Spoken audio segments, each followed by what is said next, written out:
Friends, कैसे हैं आप लोग? आई होप कि आप लोग की पढ़ाई ऐसी चल रही होगी। हम आप लोग से बार बार निवेदन ये करना चाहेंगे, ये लॉकडाउन आपको जो ये टाइम मिला मिला है इस कोरोना वायरस के कारण, तो आप समझेंगे अभी पूरे भारत या पूरे विश्व में ग्रीन सिचुएशन है। बट आपको अपनी काम करनी होगी। सरकार अपने काम कर रहे हैं, डॉक्टर अपने काम कर रहे हैं। आप अपने पढ़ाई को कंटिन्यू बनाए रखेंगे। हौसला बिल्कुल नहीं हारेंगे। जी हाँ, हौसला बिल्कुल नहीं हारेंगे। आप हमारे टीम हैं, आप हमारे स्टूडेंट्स हैं।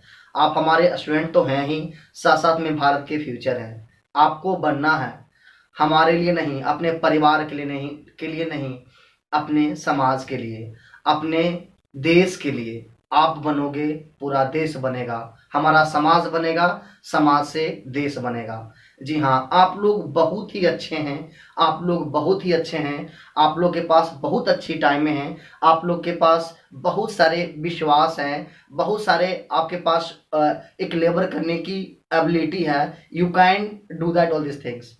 सो प्लीज़ हिम्मत नहीं हारेंगे।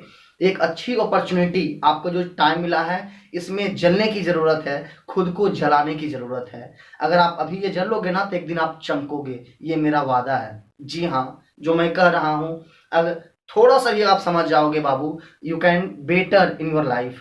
अपने जीवन में ही नहीं, या अपने परिवार के साथ साथ में पूरे भारत का, पूरे समाज का एक अच्छा ऑफिसर मिलने वाला है। जी हाँ, इस बात को ज़रूर समझेंगे कि अगर आज आपके लाइफ में तकलीफ है, कल भी होगा, ये मुझे पता है। लेकिन परसों हम ज़रूर कहेंगे कि आपका लाइफ तो उज्जवल होगा ही होगा। साथ में एक समाज को भी एक अच्छा ऑफिसर मिलेगा, समाज को भी एक अच्छे इंसान मिलेगा। तो आई होप आप समझ गए होंगे मैं क्या कहना चाहता हूँ। क्योंकि जो मैंने फ़ज़ीहत झेली हैं, जो मेरे को एक अच्छा एनवायरनमेंट नहीं मिला, मेरे को वे नहीं मिला, हम अपने साथ-साथ में, हम अपने टीम में आप लोगों को शामिल करना चाहते हैं। अपने साथ-साथ में आप लोगों को भी सफल देखना चाहते हैं। और हम आपको मोटिवेट करते हैं इसीलिए, ताकि आप अपना जो है हौसला नहीं हारें। सो प्लीज़ ये हमेशा याद रखें, जब भी आपकी हिम्मत हारे तो एक बात सोचना है बस, कि एक सुख और दुख जीवन का एक हिस्सा है, जो आप जानते हैं। ये जो तकलीफ आता है, दुख का टाइम आता है, ये अभी आपको कहीं न कहीं आपको सिखा कर जाता है, और तो बहुत बड़ी चीज़ सिखा कर जाता है, ताकि आप इस सिचुएशन में झेलना आप सीख लो। So please once again request to you कि आप हिम्मत नहीं हारेंगे। पेशेंस के साथ में आप कंटिन्यू लेबर करते रहेंगे, ताकि आने वाला दिन आपका और हमारे समाज का बहुत अच्छा हो। आप अपने लिए ही नहीं, अपने समाज में जब आप चलते होंगे, अपने रोड में, अपने गली में, तो देखते होंगे कि छोटे छोटे बच्चे जो कार्य किया करते हैं दुकान पे किया करते हैं कार्य, जो जिनका उम्र जो होता है स्कूल का होता है, स्कूल में पढ़ाई करने की होती है, उनको समाज में बहुत सारे आप देख लेंगे छोटे छोटे अन्य कार्य करते रहते हैं, जो कि उसका जगह वो नहीं, वास्तविक उसका जगह स्कूल होता है। तो ये आप एक छोटा सा जॉब लेकर के आप कभी नहीं कर सकते हो। आप भले खुश रह जाओगे, लेकिन समाज को आप खुशी कभी नहीं दे पाओगे। तो आई होप आप समझ गए होंगे मैं क्या कहना चाहता हूँ। आप अपने लिए नहीं, बल्कि उस बच्चे के लिए सोचें, उस परिवार के लिए सोचें, उस समाज के लिए सोचें, अपने आने वाले पीढ़ी के लिए सोचें, अपने आने वाले भारत के लिए सोचें कि आपको करना होगा, अपने लिए नहीं, अपने समाज के लिए नहीं। क्योंकि जब आप इतना पढ़ लिख कर नहीं कर सकते हैं, तो आने वाली पीढ़ियां भी नहीं कर सकती हैं। इस बात को आप गांठ मान लें, आपको करना ही होगा। आप मुंह मोड़ नहीं सकते हो, इस बात को आप गांठ बांध लो। तो आई होप, तो हम लोग बात कर रहे थे फंडामेंटल राइट्स के बारे में। पिछले क्लास में जो हमने फंडामेंटल राइट्स पढ़ा था, जो पहला पढ़ा था समता या समानता का अधिकार, that means right to equality, वो अनुच्छेद 14 से 18 तक वर्णित था। नेक्स्ट बात करेंगे राइट टू फ्रीडम, स्वतंत्रता का अधिकार, जो 19 से 22 तक में वर्णित था। नेक्स्ट बात करेंगे तीसरा में, तो शोषण के विरुद्ध अधिकार, जो अनुच्छेद 23 से लेकर 24 तक वर्णित था। तो वहां तक मैं एक्सप्लेन कर चुका हूं। आज जो हम आपको बताएंगे फोर्थ पॉइंट में, कि धार्मिक स्वतंत्रता का अधिकार के बारे में, कि धार्मिक स्वतंत्रता का अधिकार अनुच्छेद 25 से 28 तक में वर्णित है। तो ये आप समझ गए होंगे कि धार्मिक स्वतंत्रता का अधिकार अनुच्छेद 25 से लेकर 28 तक में वर्णित है। धार्मिक स्वतंत्रता तो 5 का स्क्वायर 25 और 3 28, दैट मीन्स 25 से लेकर 28 तक वर्णित है। यहां तक समझ गए आप? अब इस 25 में क्या कहता है, इसको समझेंगे। आर्टिकल 25 कहता है कि धर्म को मानने, कि कोई भी धर्म को आप मान सकते हो, आचरण कर सकते हो, दैट मीन्स को आप फॉलो कर सकते हो। अगर आप हिंदू मानना चाहते हैं तो आप हिंदू मान लीजिए, आप मुस्लिम मानना चाहते हैं तो मुस्लिम मान लीजिए, आपको बौद्ध धर्म मानना है तो बौद्ध धर्म मान लीजिए, सिख मानना है तो सिख, मतलब दैट मीन्स कहने का मतलब जो धर्म आपको अच्छा लगता है आप उसको मान सकते हैं। वो कॉन्स्टिट्यूशन आपको वो कॉन्स्टिट्यूशन में ही आपका फंडामेंटल राइट्स है। तो ये आप समझ गए कि धर्म को मानने, आचरण करने और उसका प्रचार प्रसार भी आप कर सकते हैं आर्टिकल 25 के तहत। तो आप ये समझ गए होंगे। अब 26 में क्या कहता है, समझेंगे आसानी से। कहता है धार्मिक प्रबंधन, कहने का मतलब क्या है 26 कहता है कि धार्मिक प्रबंधन दैट मीन्स कोई धार्मिक शिक्षण संस्थान का आप स्थापना कर सकते हैं, उसका विस्तार कर सकते हैं, उससे उस शिक्षण संस्थान से आप धन का अर्निंग कर सकते हैं, तो धन का अर्जन कर सकते हैं और उसका आप मालिक बन सकते हैं। ये आर्टिकल आपका 26 कहता है। तो आई होप ये समझ गए होंगे। आप 27 में कहता है कि जो धार्मिक शिक्षण संस्थान आपने स्थापना करी, जो धार्मिक शिक्षण संस्थान आपने स्थापना करी 26 के तहत, और 27 में उसी धार्मिक शिक्षण संस्थान से जो स्थापना हो गया, 27 कहता है कि उस धार्मिक शिक्षण संस्थान से गवर्नमेंट टैक्स नहीं ले सकती। ये आर्टिकल 27 में वर्णित है। दैट मीन्स कोई भी शिक्षण संस्थान जो कोई खास विशेष धार्मिक से संबंधित है, उससे राज्य सरकार दैट मीन्स कोई भी सरकार उससे टैक्स नहीं ले सकती है। यह आर्टिकल 27 कहता है। तो आप आसानी से समझ गए। 25 में कुछ नहीं था, जो धर्म को आपको मानना है, आचरण करना है, आप मान लीजिए। 26 कहता है कि उसका जो है आप विस्तार कर सकते हैं, इसका आप विस्तार कर सकते हैं, शिक्षण संस्थान का स्थापना कर सकते हैं। और 27 क्या कहता है कि जो शिक्षण संस्थान जो किसी विशेष धार्मिक से संबंधित है, उससे गवर्नमेंट टैक्स नहीं ले सकती हैं, उससे टैक्स लेने के लिए बाध्य भी नहीं कर सकती हैं। आप 27 आप समझ गए होंगे। अब 28 में बात करेंगे तो कहता है राज्य द्वारा स्थापित शिक्षण संस्थान की जो स्टेट के माध्यम से राज्य के द्वारा जो शिक्षण संस्थान की स्थापना की गई है, उसमें क्या होगा, किसी विशेष प्रकार का धार्मिक शिक्षा नहीं दी जाएगी। जो राज्य के द्वारा शिक्षण संस्थान का स्थापना किया गया है, जो स्कूल का शिक्षण संस्थान करने का मतलब जो स्कूल का स्थापना किया गया है, उसमें किसी विशेष प्रकार का धार्मिक शिक्षा नहीं दी जाएगी। तो ये आप समझ गए। और इतना ही नहीं, धार्मिक शिक्षा तो दी ही नहीं जाएगी, और इसमें बात क्या कहता है कि और अपने छात्र, मतलब वो अपने छात्र जो स्कूल में बच्चे पढ़ते हैं जिसमें धार्मिक शिक्षा नहीं दी जाएगी, वो अपने बच्चों को किसी धार्मिक अनुष्ठान, यहाँ पे अनुष्ठान होगा, धार्मिक अनुष्ठान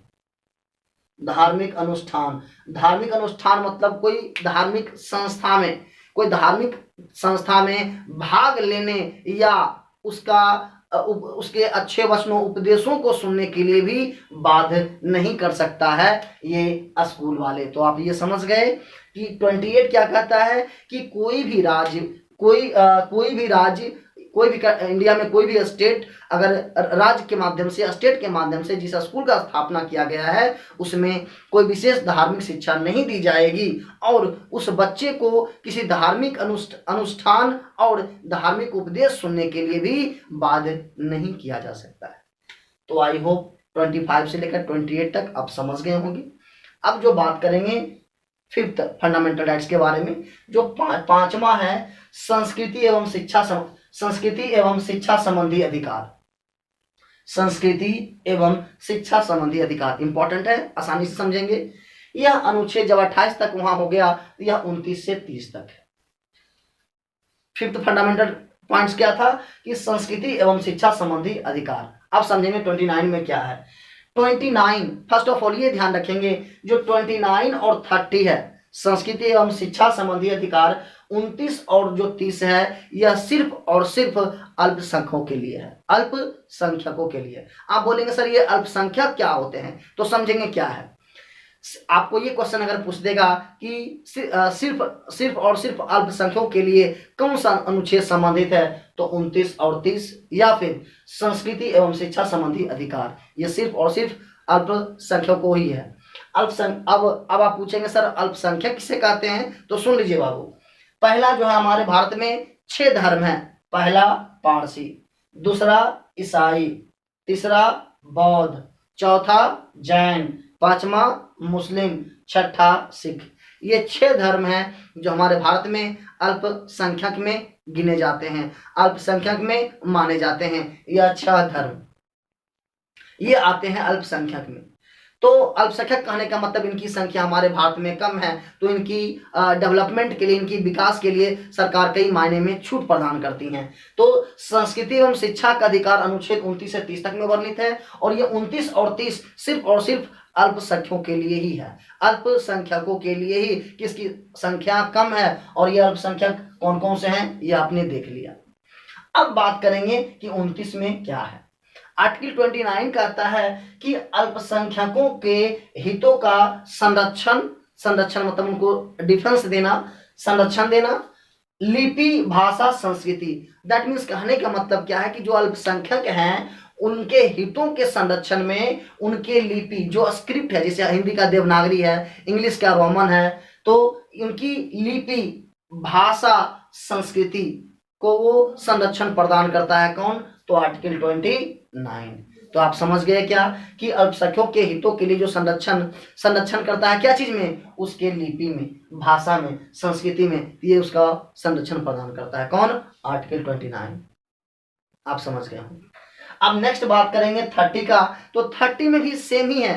29 में क्या था कि उसका लिपि भाषा संस्कृति का संरक्षण प्रदान करना, और 30 है कि शैक्षणिक संस्थान का निर्माण करना। दैट मीन्स आर्टिकल 30 कहता है क्या है, वो अपना लिपि भाषा संस्कृति को बचाने के लिए वह जो है शैक्षणिक संस्थान का स्थापना कर सकते हैं। आपने कई बार देखा होगा कि मुस्लिम्स कुछ जो है अलग अलग जो है उनमें शैक्षणिक, दैट मीन्स उर्दू की पढ़ाई की जाती है, अलग अलग उनके पार्टिकुलर उनके स्कूल होते हैं। लेकिन अपने भारत में कहीं नहीं देखा होगा स्पेशली हिंदूज के लिए जो है कोई कॉलेज हैं या फिर कोई वैसा स्कूल है, लेकिन ईसाइयों के लिए, क्रिश्चियन के लिए, मुस्लिम के लिए ये होता है। तो ये जो छूट दी गई है उनको आर्टिकल 29 और 30 के तहत। 29 कहता है वो अपने लिपि भाषा संस्कृति को बचाने के लिए उनको संरक्षण प्रदान किया गया आर्टिकल 29 में, और 30 और आर्टिकल 30 में कहता है कि वो इनको बचाने के लिए, इनको डेवलपमेंट के लिए, इसके बढ़ावा के लिए वो शैक्षणिक संस्थान का भी निर्माण कर सकते हैं। तो आई होप ये भी समझ गए होंगे। और ध्यान क्या रखना है कि ये दोनों, दैट मीन्स आर्टिकल 29 और 30 सिर्फ और सिर्फ है अल्पसंख्यकों के लिए ही, इस 6 धर्म के मानने वाले लोगों के लिए ही। तो आई होप ये आप समझ गए होंगे। अब जो हम बात करेंगे लास्ट है ये आपका फंडामेंटल जो आपका 6 है, इसको समझेंगे और बारीकी से। इस फंडामेंटल का जो लास्ट पॉइंट है, संवैधानिक उपचारों का अधिकार। संवैधानिक उपचारों का अधिकार यह आर्टिकल 32 में है। जी हाँ, संवैधानिक उपचारों का अधिकार जो अनुच्छेद 32 में है, इसी को हमारे जो है महान पुरुष B.R. अम्बेडकर के द्वारा कहा गया है कि अनुच्छेद 32 दैट मीन्स संवैधानिक उपचारों का अधिकार जो है संविधान का आत्मा कहा गया है। किसके द्वारा? B.R. अम्बेडकर के द्वारा। ध्यान रहे, अगर यहाँ पे पूछा जाए कि B.R. अम्बेडकर के द्वारा संविधान का आत्मा किसे कहा गया है, तो यह अनुच्छेद 32 को या संवैधानिक उपचारों का अधिकार। ले इसे अगर सिर्फ पूछ दिया जाए कि संविधान का आत्मा किसे कहा गया है, तो ये हो जाएगा प्रस्तावना, जो हम आपको कभी पढ़ाएंगे या फिर नेक्स्ट वीडियो में मैं आपको पढ़ा दूं, तो आप समझ गए होंगे कि संविधान का आत्मा दैट मीन्स B.R. अम्बेडकर के द्वारा किसे कहा गया है, तो अनुच्छेद 32 को या फिर संवैधानिक उपचारों का अधिकार। समझ गए होंगे। अब आगे बात करेंगे कि ये तो B.R. अम्बेडकर के द्वारा कहा गया था जी संविधान का आत्मा, ये आप समझ गए। अब आगे बात करें कि फंडामेंटल राइट्स जो आपको दिए गए हैं, इसके संदर्भ में क्या है कि सुप्रीम कोर्ट और हाई कोर्ट रीट जारी कर सकता है। जी हाँ, 5 प्रकार का, कुल 5 प्रकार का रीट जारी किया जा सकता है। ये कौन करेगा? सुप्रीम कोर्ट और हाई कोर्ट। यहाँ पे कई बार क्वेश्चन आपसे पूछेगा कि रीट कौन जारी कर सकता है? हाई कोर्ट, सुप्रीम कोर्ट, राष्ट्रपति, प्रधानमंत्री।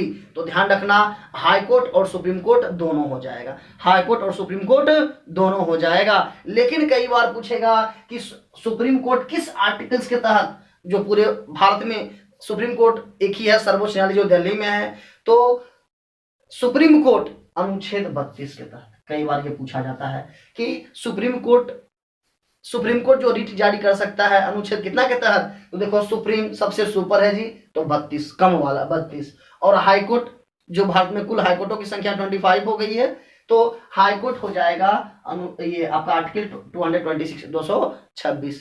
तो ये ध्यान रखना कि सुप्रीम कोर्ट अनुच्छेद 32 के तहत रिट जारी कर सकती है और हाई कोर्ट 226 के तहत रिट जारी कर सकती है। और जो रिट जारी करेगी यह 5 प्रकार का रिट जारी करेगी। बहुत विधि आई है, समान यहाँ से क्वेश्चन आए दिन आपको फंस जाएगा, मिल जाएगा। तो रिट 5 प्रकार जारी कर सकती है हाई कोर्ट या सुप्रीम कोर्ट। सुप्रीम कोर्ट अनुच्छेद 32 के तहत और हाई कोर्ट अनुच्छेद 226 के तहत। अब आगे बात करेंगे, ये जो रिट जारी किया जा सकता है, यह पहला है बंदी प्रत्यक्षीकरण। कौन हो जाएगा? बंदी प्रत्यक्षीकरण। आप बोलोगे सर ये बंदी प्रत्यक्षीकरण क्या है, इसी को समझना है आपसे, यहीं पर रहेगा। ऐसे इंग्लिश में बात करते हैं हैबियस कॉर्पस, जिनको इंग्लिश में डाउट होगा तो वो भी समझ लेंगे। तो पहला है बंदी प्रत्यक्षीकरण। अब ये बंदी प्रत्यक्षीकरण क्या है? तो क्या होता है कि जब कोई व्यक्ति, जब कोई पर्सन को, जब कोई पब्लिक को पुलिस अरेस्ट कर लेती है, तो पुलिस का काम इतना ही है, उस पुलिस को दैट मीन्स उस पब्लिक को पुलिस क्या करेगी? अरेस्ट कर लेगी। और अरेस्ट करने के 24 आवर के अंदर में, 24 घंटा के अंदर में, जी हाँ 24 आवर के अंदर में वो आने जाने का समय छोड़कर उसे जो है न्यायालय में पेश करना होगा, ताकि न्यायालय उससे पूछ सके उसकी क्या गलतियां थी, क्या है नहीं है, उसे सजा होगी या नहीं, वो न्यायालय डिसाइड करेगा। तो ध्यान रखना, आपसे पूछा कि बंदी प्रत्यक्षीकरण क्या है? बंदी प्रत्यक्षीकरण, तो ये क्या है? 24 घंटा के अंदर उसे न्यायालय में पेश करना होगा, पुलिस को न्यायालय में पेश करना होगा। तो ध्यान रखना, बंदी प्रत्यक्षीकरण समझ गए आप कि पुलिस विक्टिम व्यक्ति को 24 आवर के अंदर जो है न्यायालय में पेश करना होगा। तो ये आप समझ गए। अब बात करेंगे परमादेश क्या है। जी हाँ, परमादेश क्या है? तो परमादेश अगर बात करेंगे तो देखो इसी में है परमादेश। अगर हाई कोर्ट या सुप्रीम कोर्ट को लगता है कि कोई अधिकारी, ये जो परमादेश लागू होता है, यह अधिकारी पे, कोई गवर्नमेंट अधिकारी होते हैं, उस पे हाई कोर्ट या सुप्रीम कोर्ट लागू कर सकता है। और ये अधिकारी को ये कहेगा, अगर कोई अधिकारी, दैट मीन्स कोई अधिकारी क्या है कि कोई अपने कार्यों का निर्वहन, मतलब अपने कार्यों का पालन सही ढंग से नहीं कर रहा होता है, तब उस पे हाई कोर्ट या सुप्रीम कोर्ट परमादेश लागू करेगा। और ये परमादेश लागू करेगा उस अधिकारी पर जो अपने कार्यों का निर्वहन पालन अच्छी ढंग से नहीं कर रहा है, उसको ये कहेगा अपने कार्यों का अच्छे ढंग से निर्वहन करें, नहीं तो आप पर कार्रवाई की जाएगी। तो यही है परमादेश, मतलब हाई कोर्ट सुप्रीम कोर्ट उसको उस पर आदेश दिया कि अपने कार्यों का पालन आप अच्छे से करें, ताकि पब्लिक को, जनताओं को प्रॉब्लम ना हो। तो आई होप दो आप समझ गए होंगे, परमादेश आप समझ गए होंगे। अब बात करेंगे थर्ड में प्रतिषेध लेख। तो प्रतिषेध लेख क्या है? प्रतिषेध लेख क्या है कि प्रतिषेध लेख जो सुप्रीम कोर्ट है, भारत का सर्वोच्च न्यायालय, सुप्रीम कोर्ट हाई कोर्ट को, दैट मीन्स जो ऊपरी न्यायालय है अपने निचले न्यायालय को, that means supreme court high court को, हाई कोर्ट सिविल कोर्ट को, सिविल कोर्ट अपना डिस्ट्रिक्ट कोर्ट को। दैट मीन्स कहने का मतलब क्या है, जो प्रतिषेध लेख है यह ऊपरी न्यायालय निचले न्यायालय को आदेश जारी करेगा कि यह आपके अधिकार क्षेत्र में नहीं है, आप इसे ना करें, उसको मना कर सकता है। तो प्रतिषेध लेख आप समझ गए होंगे। प्रतिषेध लेख कुछ भी नहीं है कि यह जो उच्च कोर्ट है, जो सुप्रीम कोर्ट है, वो हाई कोर्ट को मना कर सकता है कि यह कार्य आपके अधिकार क्षेत्र में नहीं है, आप इसे ना करें। हाई कोर्ट सिविल कोर्ट को कह सकता है कि यह कार्य आपके अधिकार में नहीं है, आप इसे नहीं कर सकते हैं। और आपका सिविल कोर्ट डिस्ट्रिक्ट कोर्ट को कहेगा कि यह कार्य आपके अंडर में नहीं है, आप इसमें हस्तक्षेप ना करें। तो आई होप प्रतिषेध लेख आप समझ गए होंगे। आप बात करेंगे फोर्थ पॉइंट में, यह है उत्प्रेषण। क्या है? उत्प्रेषण।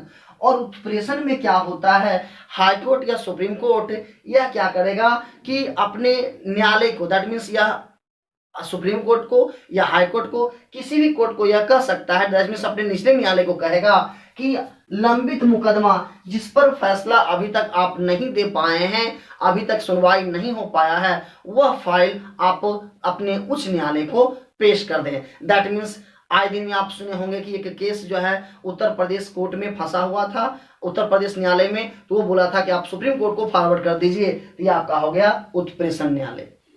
तो समझ गए होंगे आप। तो उत्प्रेषण न्यायालय, उत्प्रेषण क्या है कि सुप्रीम कोर्ट और हाई कोर्ट को कह सकता है कि कोई फाइल अगर किसी आप जजमेंट नहीं दे पाए हैं तो उसका फाइल आप आगे बढ़ा दें ताकि वहां पे वो मैटर क्लियर हो जाए। तो उत्प्रेषण आप समझ गए होंगे।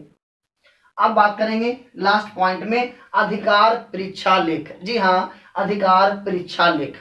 अधिकार परीक्षा लेख क्या होता है, मान लेते हैं यहाँ पे समझना क्या है। अधिकार परीक्षा लेख, कोई व्यक्ति किसी कोई पद पर अगर गलत तरीके से चला गया हो, मान लेते हैं कोई छोटा अधिकारी है, कोई बड़े पोस्ट पर कोई गलत तरीके से चला गया हो, तो उसके बारे में अधिकार परीक्षा लेख, उसमें हाईकोर्ट या सुप्रीम कोर्ट क्या करेगी, अधिकार परीक्षा लेख जारी करेगी और उससे पूछेगी कि आपने ऐसा क्यों किया।